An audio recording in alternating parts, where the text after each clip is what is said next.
Pemirsa, Yayasan Sabah Budaya bekerja sama dengan Institut Seni Budaya Indonesia Tanah Papua menggelar fokus group discussion burung cendrawasih perekat budaya Nusantara dan kerukunan bangsa.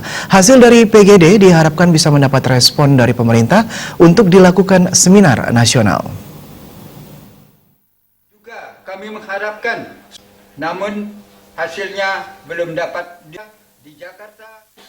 Pelaksanaan fokus grup discussion burung cendrawasih perekat budaya Nusantara dan kerukunan bangsa karena keberadaan burung cendrawasih semakin sedikit.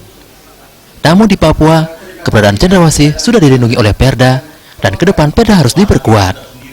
Sedangkan di Bali, upacara keagamaan yang mengharuskan menggunakan burung cendrawasih, tapi burung cendrawasih sudah tidak ada. Fokus grup discussion ini dilaksanakan untuk menjawab pertanyaan bahwa burung cendrawasih pernah ada di Bali. Hal itu untuk mengkaji hubungan budaya Papua dan Bali yang dinilai masih ada hubungan.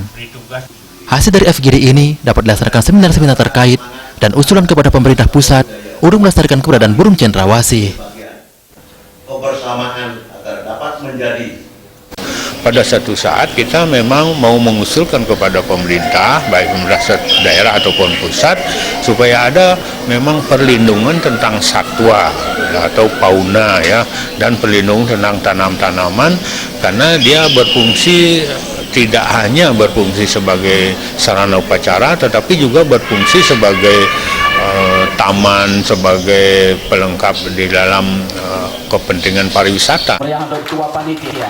Sebelumnya dilaksanakan FGD yang dihadiri 5 narasumber dan dilakukan persiapan oleh Profesor Wayan Rai yang merupakan rektor di Institut Seni Budaya Indonesia.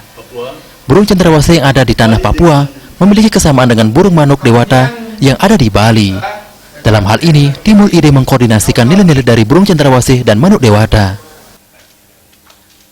Burung cendrawasih yang ada di Papua, kemudian yang kita sebut di sini dengan burung manuk dewata, itu burung surga. Rupanya itu ada persamaan.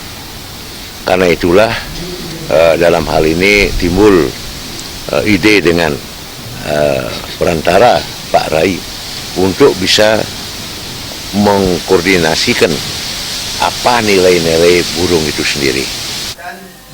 Kegiatan FGD juga dihadiri Dirjen Bimas Hindu Iketutwidnya. Menurut Iketutwidnya, kegiatan FGD akan memberikan kontribusi terhadap pembangunan peradaban Indonesia.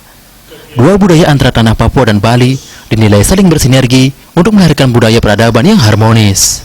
Diskusi FGD diharapkan juga dilakukan di tingkat nasional, sehingga upaya melindungi keberadaan burung cendrawasih terus dilakukan.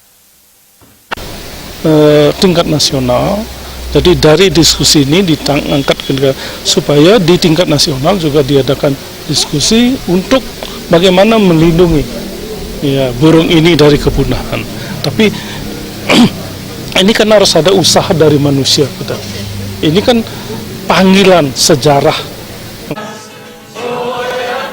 FGD sebagai upaya untuk membedah dan mencari tahu kenapa burung cendrawasih disakralkan di tanah Papua dan Bali, serta menyamakan persepsi teologis adat dan budaya. Agung Ria dan Ratna,